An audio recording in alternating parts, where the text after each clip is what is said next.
Cheap Seats Nation, the sun is setting at Stone Mountain, Georgia, and tonight is the night.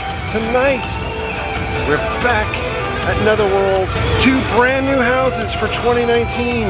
Night of the Gorgon and Cold Blooded. We made our way out here last year as well as on Valentine's Day this year.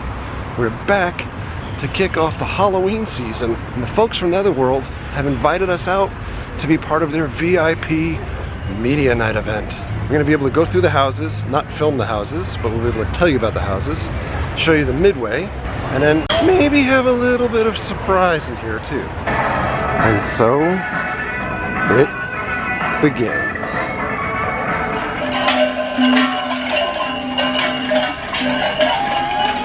Monsters meandering.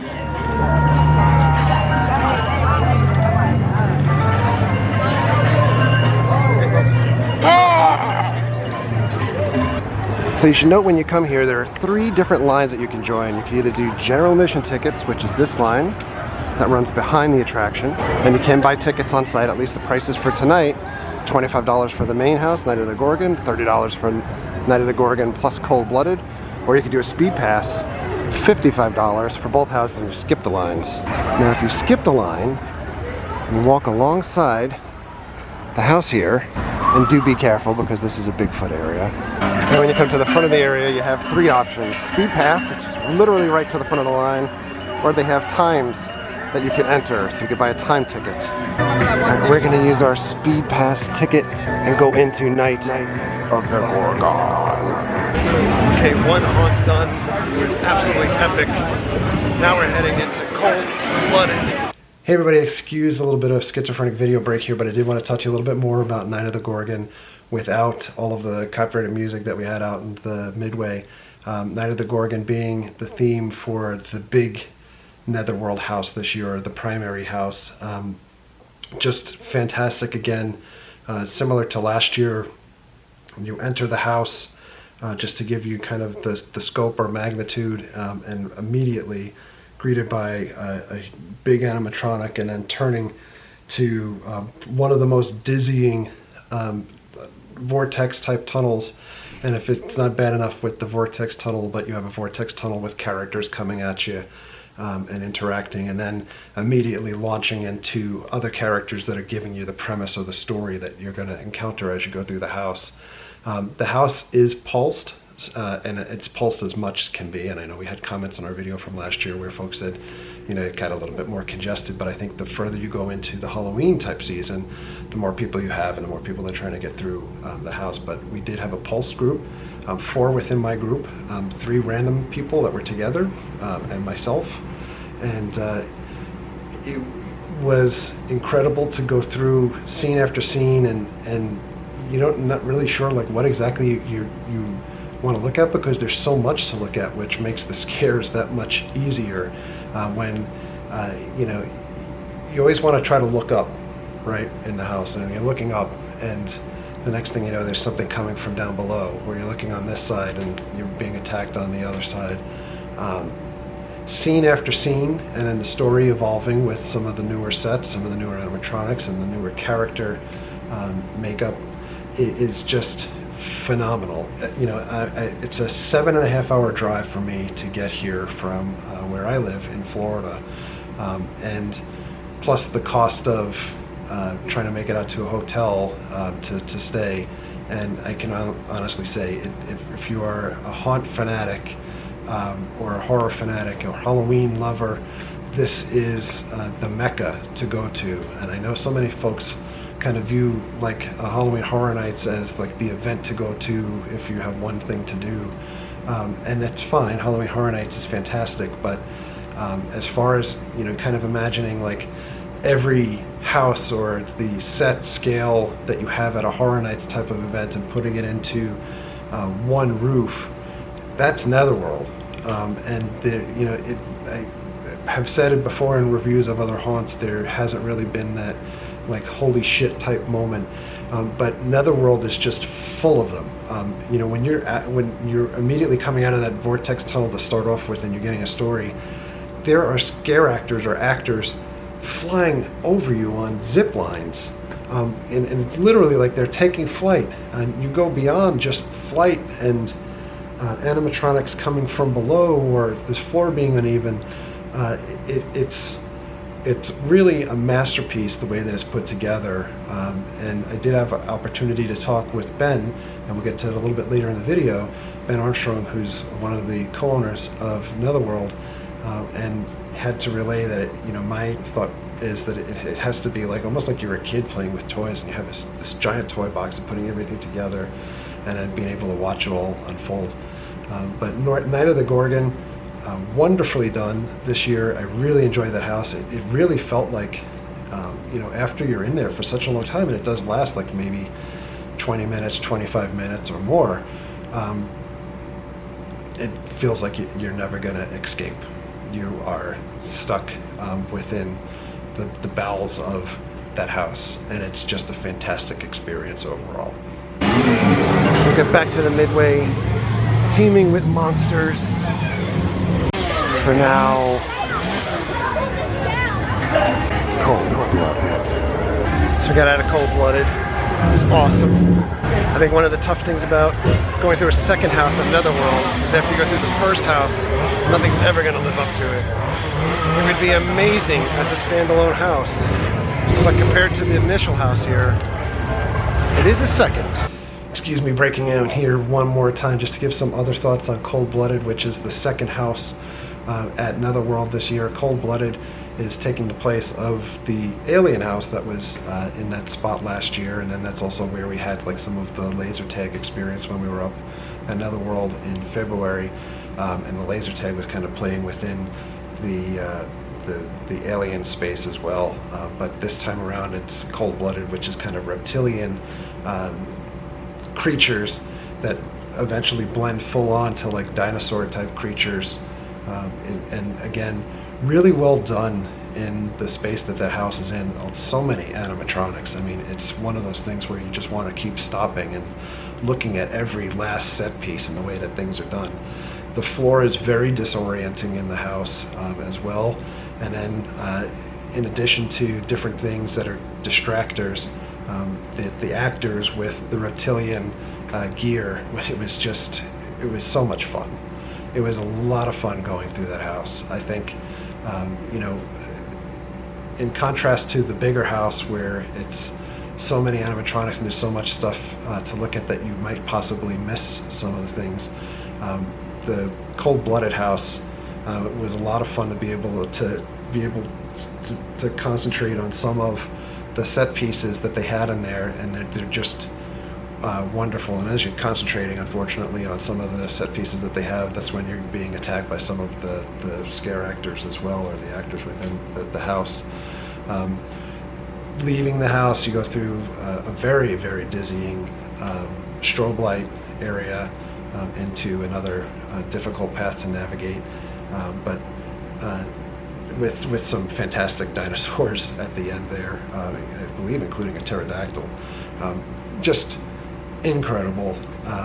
I'd love to be able to go through both of them multiple times. This is one of those things where being kind of like selfish theme park or Horror Nights pass holder, you want to be able to go through things multiple times. I would love to go through those experiences just over and over and over again, because it is so much fun.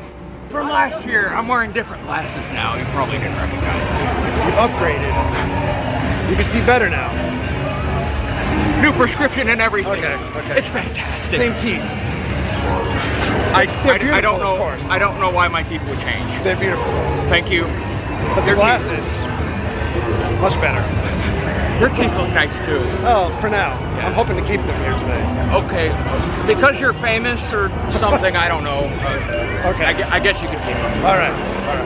Our old friend the collector is here. He doesn't have much to say today. So much foam.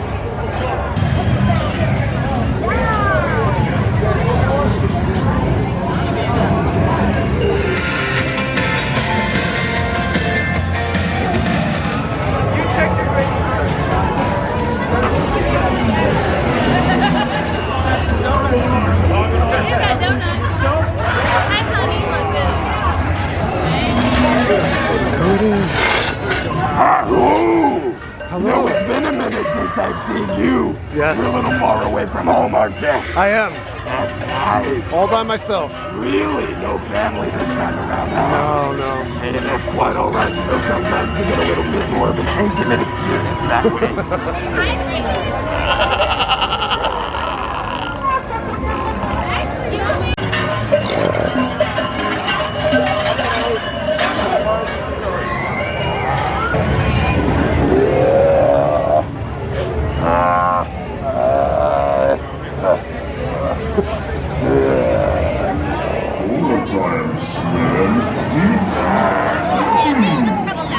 I go grab some right now.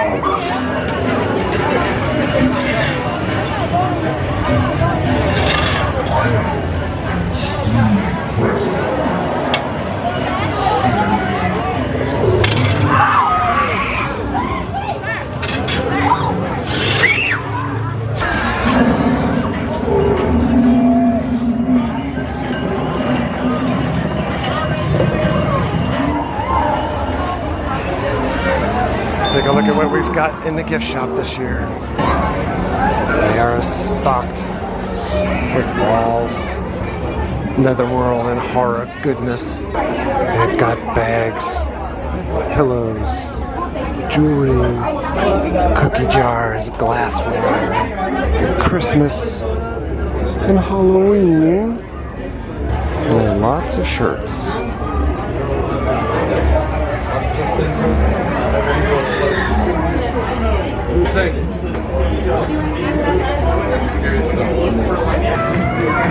I got something for you.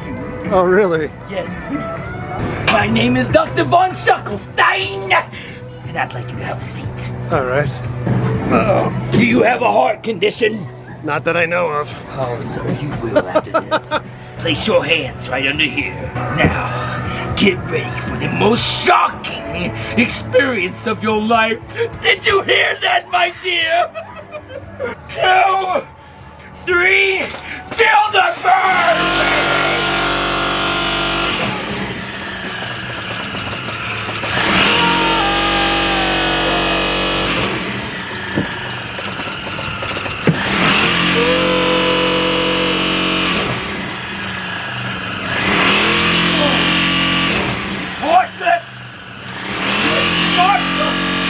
This beautiful fake, my dear!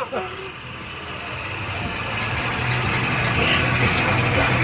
Oh. Thank you for riding the lightning, Dr. Von Schuckelstein! So I mentioned a little bit of a surprise at the beginning of the video, and we're here with Ben Armstrong, co-owner of Netherworld, and just want to ask a couple of questions. Sure. So this year, Netherworld, 2 new houses. What do we have in store? Well, our main show is Night of the Gorgon, and it's a continuation of the story of Weisberg. Weisberg was founded on stone carvers carving of the stone on Stone Mountain, but they fell behind. They weren't able to keep up with the orders because strange things were happening. All their workers were leaving, so they found this mirror, and in it was the image of the Gorgon. So they started actually taking people and turning them into statues to make their orders. But when you mess with the evil forces, evil things happen to you. So that's where the story takes off. Okay. And then the other new house this year. Our other new house is called Cold Blooded, and it's about creatures with reptilian DNA that have been experimented on. It's almost like a Jurassic Park takeoff with a bunch of weird mutations. So the mutants are breaking loose, but we have dinosaurs in there. We got a pterodactyl, we got all kinds of crazy dinosaurs. So it's a lot of fun. It's a lot of science fiction mayhem. So Night of the Gorgon, classic Netherworld, a classic haunted house with a lot of H.P. Lovecraftian elements. Sure. And then Cold Blooded is more your science fiction horror. That's so we like to kind of have those 2 elements to kind of encompass the scope of horror. Okay. In addition to the 2 haunted houses, we also have year-round activities taking place at Netherworld now. One is that you can maybe hear in the background, we have the Monster Museum that Right. we've been through before. It's amazing. But I know you have escape rooms, and we have a whole laser tag. That's right. At this point. Yeah, one of the things, now that we've purchased this building, we have 10 acres of land, we're able to expand our offerings, and we're trying to get into year-round stuff. One of the things is, of course, we're opening the haunts on other holidays. We opened on Christmas and on Valentine's Day last year, the actual haunted houses. But we have 4 escape games. Nosferatu, 1890s vampire theme. Sasquatch, you're trapped in the woods in a cabin and the creature's trying to get his way in. Haunted, sort of a ghost lab. And a brand new one is Tiki Island, because I happen to be a tiki enthusiast. So my basement has got a whole Trader Sam's thing going on. So that's what we got there. Okay. And the escape rooms are open during the haunt nights as well? That's right. Every night. Normally the escape games only open on the weekends or by special, if you could book a special event. But they're open every single night the haunt's open. And we also have our brand new Netherworld laser tag battle arena. And the way it works, it's a full-on traditional laser tag battle, but the technology we're using, it's very much like being in a video game. So if you play a lot of video games, first-person shooters, that's what it's like. It's sort of an apocalyptic kind of environment. And there's a whole bunch of different games you play. There's capture flag, domination. One of the favorites is infection, where one person is infected, and whoever they kill turns into other infected. And at the end, there's just a couple people, and everyone is a horde of monsters chasing them around. That's awesome. And it's also let us do other things. Now that we have these guns, we can do things. We did where you can actually go into the haunts on certain holidays. We'll do events where you fight the monsters. That's right. It's called Mutant Madness. So it just lets us play with new technologies. If you guys remember, we did a video here on Valentine's Day this year in 2019, special event. We went through the main house with just an LED candle, but then we did the laser tag experience, which was just epic fun. Yeah. It's epic fun to be able to It's shoot something monsters. different to interact with a haunted house. Normally in a haunted house, you basically endure it. You just walk through. But when you suddenly have to participate, it's a whole new level. So it makes it a lot of fun. So with the swap out of the house themes on an annual basis and the evolvement of Netherworld continually, what is the creative process? This isn't the first year, and for everybody that, or for folks that don't know, Netherworld is now, this is the 23rd year, 22nd? You're right, 23rd year, yeah. And, Netherworld started when haunted houses weren't, you go to the local Party City or Spirit and pick up a couple of animatronics and build things. I mean, they're kind of the godfathers of the haunt business at this point, right? So how does the process work for themes or costumes, and how is it getting pulled together? Well, so it starts off with, an evolving storyline. So it goes, from what point do we pick up the story? Say at Universal, it's a one shot. It's a thing. It's cut off from everything else. We used to do that with our secondary shows, back in the old days. But now in both shows there's an evolving what's happening.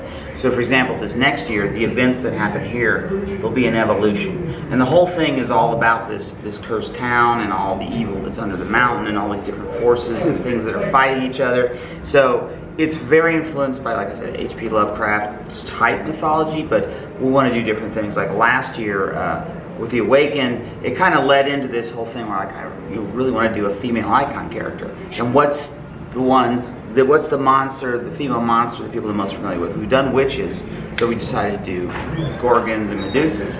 And then how can we kind of work that in? How does it make sense?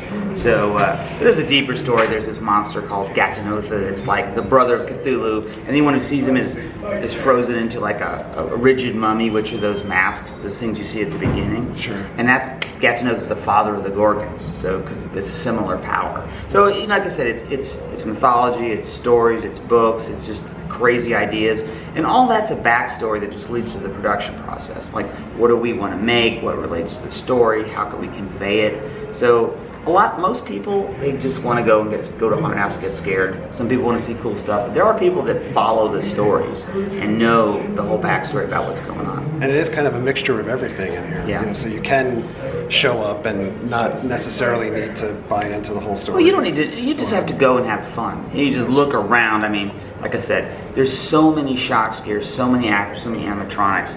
If you just want to get shocked and scared, there's that for you. If you want to look at detail, I mean, there's just stuff everywhere. Of course, if you're staring at detail, that's when you're likely to get startled, because then if you're looking up, as someone was telling me last night, you're showing your neck, you know? So that's kind of how that works. But it is funny because I had the voice in my head the whole time, and it's usually my wife that tells me this, like every time we go to anything, like look up. You always need to look up, and there's so much stuff to look, you know.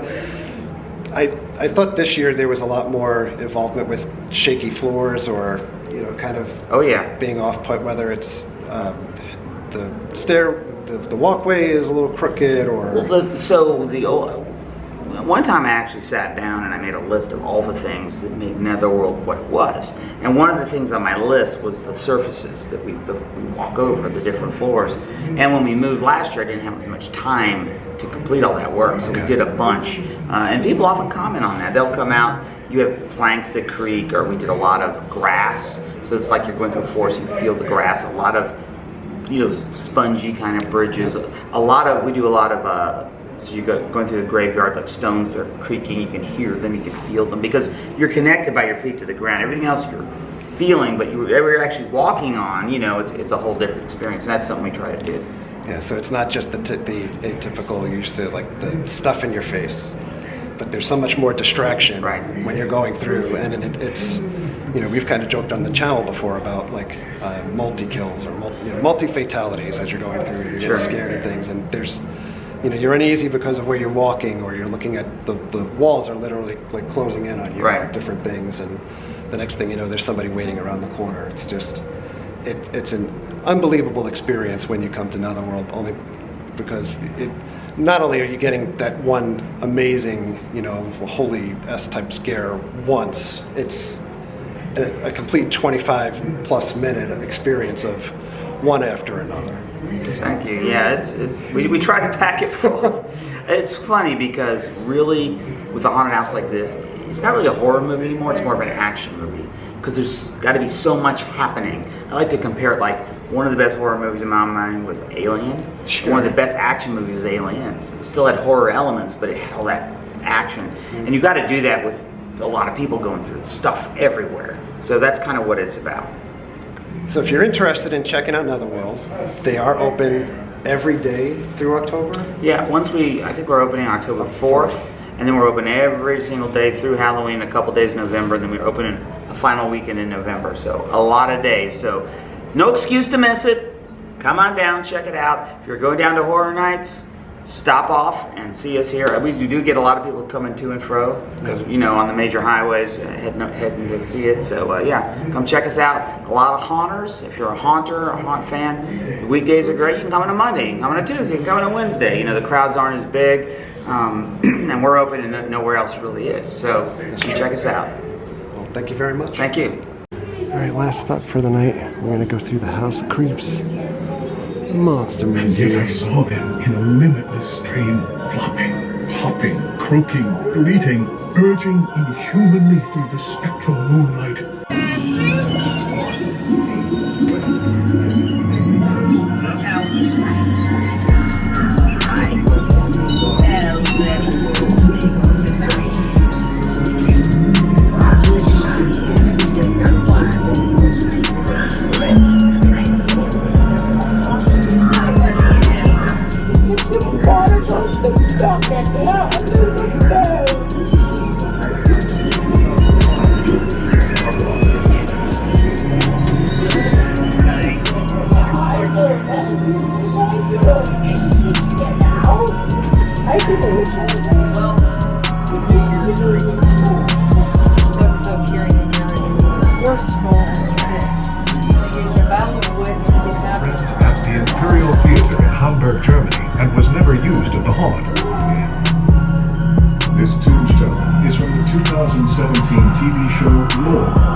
here.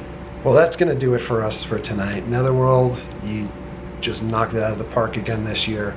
I do want to thank Ben Armstrong and Billy and the folks from Netherworld for having us out tonight for their media event, and also the folks at 360 Media. Extremely kind for allowing us to come to the house, or inviting us to come to the house. We had intended on coming up to Netherworld for opening day yesterday, and they asked us to come today, which is Saturday, which fit in for their media VIP type event. The feelings that I have for Netherworld, regardless of any type of a media event or anything, it's just a fantastic place to go. If you're looking for the best haunt experience that you're going to get, Netherworld is it. The characters in the Midway, it was fantastic to see again. So many of the monsters that we featured last year and Valentine's Day again kind of gave the tip of the hat and acknowledged us at the event tonight. That was fantastic, as well as some of the actors within the event, and everybody from the ops in the house to the management to owners to the monsters. I do say thank you again, and thank you so much for referencing the Cheap Seats Nation. You guys are just fantastic, and I absolutely love Netherworld. So on that note, thank you very much for coming along. Thank you very much for all of your likes, comments, and subscriptions. Treat others the way you want to be treated. Have a great night. We'll see you guys.